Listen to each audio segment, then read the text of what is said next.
एक ऐसा एक्टर जिसने फिल्म इंडस्ट्री को यह सिखाया कि लीड एक्टर सिर्फ एक लीड एक्टर नहीं होता, बल्कि वो होता है हीरो। हीरो जिसे लोग कॉपी करते हैं, क्योंकि असल जिंदगी में सभी लोग अपने आप को हीरो मानते हैं और पर्दे पे किसी हीरो को देखकर वो खुद को जोड़ के देख पाते हैं। इससे पहले फिल्मों में हीरोइज्म का कोई भी कल्चर नहीं था, लोग इस तरह से किसी हीरो के लिए पागल नहीं हुआ करते थे।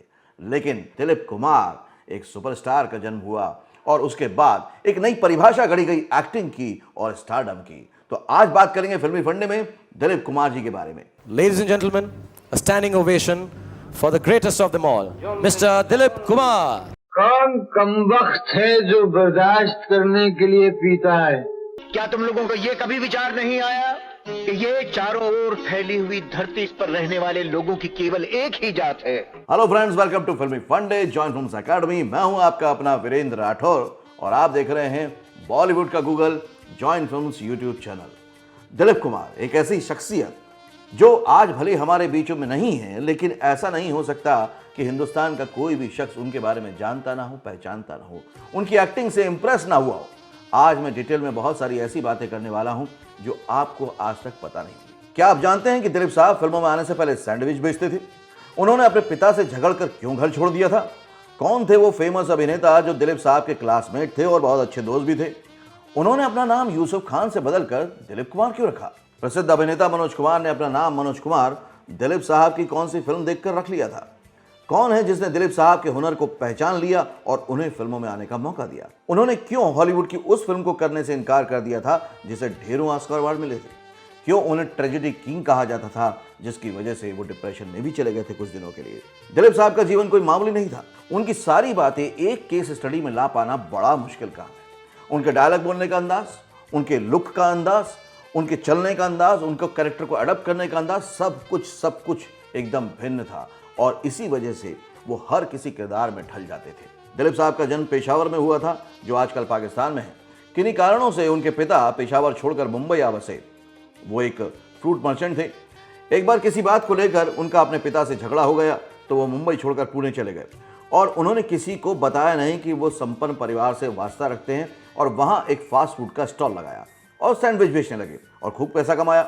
जब उनका कॉन्ट्रैक्ट खत्म हुआ तब उनके हाथ में 5,000 रुपए सेविंग के थे। दिलीप साहब का कॉन्फिडेंस, उनका मेहनती होना इस बात से दर्शाता है कि उनमें विषम परिस्थिति में भी हार नहीं मानी और जो कुछ भी किया उससे प्रॉफिट बनाया। इसके बाद वो अपने घर लौट आए। कुछ दिन वो अपने परिवार के साथ रहे और जब उनको लगा कि उन्हें अपने पिता की फाइनेंशियल मदद के लिए काम ढूंढना पड़ेगा तो निकल लिए। इत्तेफाक कहिए, संयोग से एक बार जब वो काम ढूंढ रहे थे, उनकी मुलाकात डॉक्टर मसानी से हुई, जो कि बॉम्बे टॉकीज में काम करते थे। उन्होंने उन्हें वहां काम करने का ऑफर दिया। दिलीप साहब की उर्दू और इंग्लिश पर जबरदस्त पकड़ थी। इसी से प्रभावित होकर वहां की मालकिन देविका रानी ने उन्हें 1250 रुपए सालाना की तनख्वाह पर स्क्रिप्ट राइटिंग का काम सौंपा।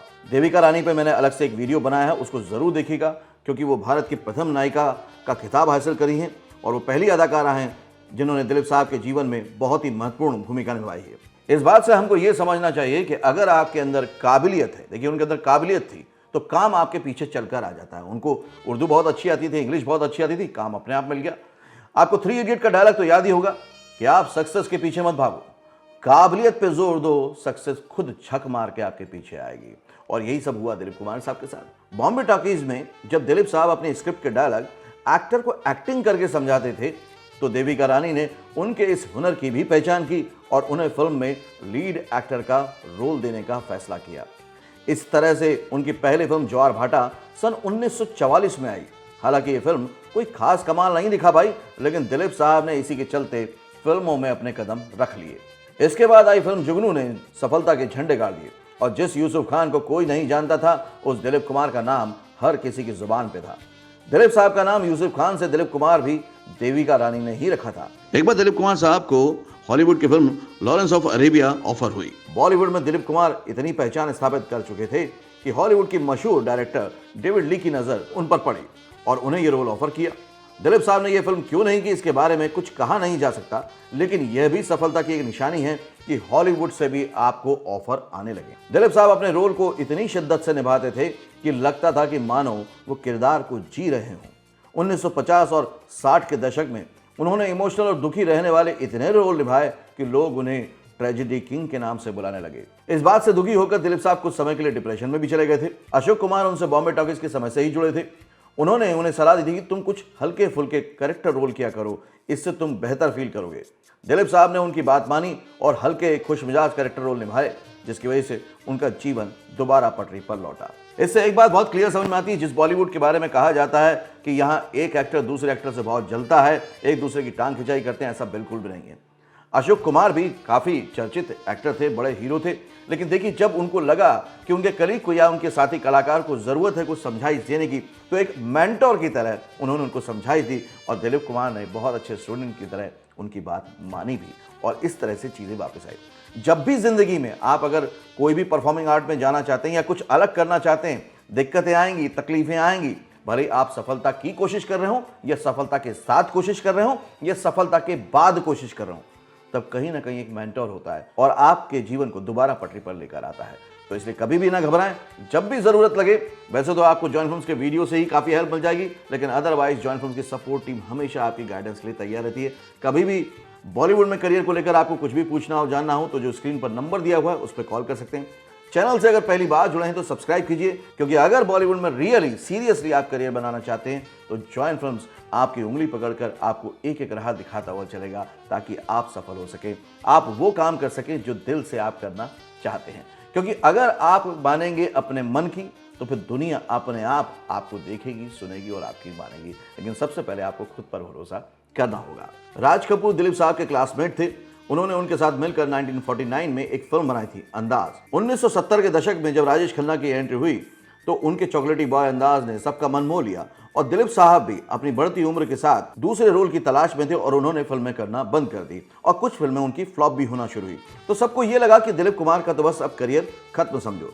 लेकिन दिलीप साहब की 1981 में आई फिल्म क्रांति ने उन्होंने एक बार फिर साबित कर दिया कि उनसे बेहतर कोई नहीं। हमने बहुत से ऐसे फिल्मी सितारे देखे हैं जिन्होंने कुछ समय तो अर्श को छुआ, फिर वह फर्श पर आ गए, लेकिन दिलीप साहब 5 दशकों तक लोगों के दिलों पर राज करते रहे और ये सिलसिला आज भी जारी है। उनकी आखिरी फिल्म किला आई थी, जो कि 1998 में आई थी। ठुमका लगई के ये धरती ही लई दे, जिसको भी चाहे उसी को नचई दे। मुगले आजम उनकी एक ऐसी फिल्म थी जिसे बनने में पूरे 14 साल लगे थे। मुगले आजम पे मैं स्पेशली वीडियो बनाकर लाऊंगा, अगर आप चाहते हैं तो कमेंट करके बताइए। मैं उस पर डिटेल एक आपको केस स्टडी बना के दूंगा, ताकि आप समझ पाएं कि इतने सालों में शिद्दत से बनाई हुई फिल्म कैसे बनाई जाती है। दिलीप साहब शुरू से ही इतने अच्छे अभिनेता बन चुके थे कि फिल्म के डायरेक्टर के आसिफ को इन पर इतना भरोसा हो गया था कि उन्होंने दिलीप साहब को सभी एक्टर्स की वर्कशॉप लेने का काम सौंपा। और मुगले आजम उस जमाने की सबसे महंगी और सबसे ज्यादा कमाई करने वाली, सबसे लंबे समय तक थिएटर में चलने वाली फिल्म बनी। फिल्म मुगले आजम के समय का एक और किस्सा आपको सुनाता हूं, जो ये साबित कर देगा कि दिलीप साहब एक्टिंग का भंडार अपने अंदर लिए घूमते थे। बॉम्बे टॉकीज से जुड़ने के बाद दिलीप साहब और मधुबाला का प्रेम प्रसंग काफी चर्चा में रहा, लेकिन कुछ सालों के बाद दोनों में अनबन हो गई और दोनों ने साथ में बात करना भी बंद कर दिया। और शूटिंग के समय सेट पर भी एक दूसरे से बात नहीं करते थे, लेकिन फिल्म का सबसे रोमांटिक सीन जो शूट हुआ था वो इसी बेरुखी के दौर में हुआ था। इन्हें न देखिए शहजादी, इनमें कनीज की सहमी हुई हसरतों के सिवा और कुछ नहीं। और यही होता है एक प्रोफेशनल एक्टर, कि भले ही आपके पर्सनल रिश्ते कैसे भी हों किसी को एक्टर के साथ, लेकिन जब आप किरदार निभा रहे हैं तो आप वो किरदार हैं, ना कि पर्सनली खुद। उन्होंने इतना बेहतरीन सीन दिया कि वो आज भी सबसे ज्यादा रोमांटिक सीन माना जाता है, समझा जाता है। बॉलीवुड के महान अभिनेता मनोज कुमार, जिन्हें भारत कुमार के नाम से भी जाना जाता है, वो बताते हैं कि दिलीप कुमार के वह इतने बड़े फैन थे कि उन्होंने दिलीप साहब की फिल्म शबनम देखी, जिसमें उनका नाम मनोज था, तो उन्होंने अपना नाम हरिकिशन गिरी गोस्वामी से बदलकर मनोज कुमार रख लिया था और आज पूरी दुनिया उनको इसी नाम से जानती है, पहचानती है। दिलीप साहब ने 7 बार बेस्ट एक्टर का फिल्म फेयर अवार्ड जीता, जो कि अब तक इतनी बार कोई भी नहीं जीत पाया। 1956 में जब पहली बार फिल्म फेयर की शुरुआत हुई थी, तब दिलीप साहब ऐसे पहले एक्टर थे जिन्हें बेस्ट एक्टर का अवार्ड दिया गया था, और वो भी 4 साल पहले आई फिल्म दाग के लिए। अगर अवार्ड्स की ही बात करें तो उन्हें पद्मश्री, पद्म विभूषण आदि सम्मान से नवाजा गया है। 2000 से 2006 के बीच वो राज्यसभा के सदस्य भी रहे। 7 जुलाई 2021 को, यानी कि हाल ही में, उनका निधन हुआ है। मैंने शुरू में ही कहा था कि इस शख्सियत को सिर्फ एक केस स्टडी तक सीमित नहीं रखा जा सकता। उन्होंने एक लंबा, शानदार और सफल जीवन जिया है। दिलीप साहब ने हर पल अपने आप को काबिल बनाया और खुद को अपग्रेड करते रहे, और इसी वजह से आज भी इतने सालों बाद भी लोग उनकी चर्चा करते हैं, लोग उनकी एक्टिंग को देख के सीखते हैं, उनके पर्सनालिटी से सीखते हैं, उनकी शख्सियत से सीखते हैं। तो अगर आप चाहते हैं कि दिलीप कुमार की एक्टिंग पर मैं खास एनालाइजेशन वाले वीडियो बनाकर लाऊं तो मुझे कमेंट करके ज़रूर बताइएगा। बस यही कहूँगा कि ऐसी शख्सियतों से हमें सिर्फ सीखना चाहिए कि कैसे आप हम्बली रहते हुए लगातार काम कर सकते हैं, और अगर आपने अपने हुनर पे शिद्दत से खुद भरोसा किया तो बाकी काम तो रिजल्ट है वो अपने आप हो जाएगा।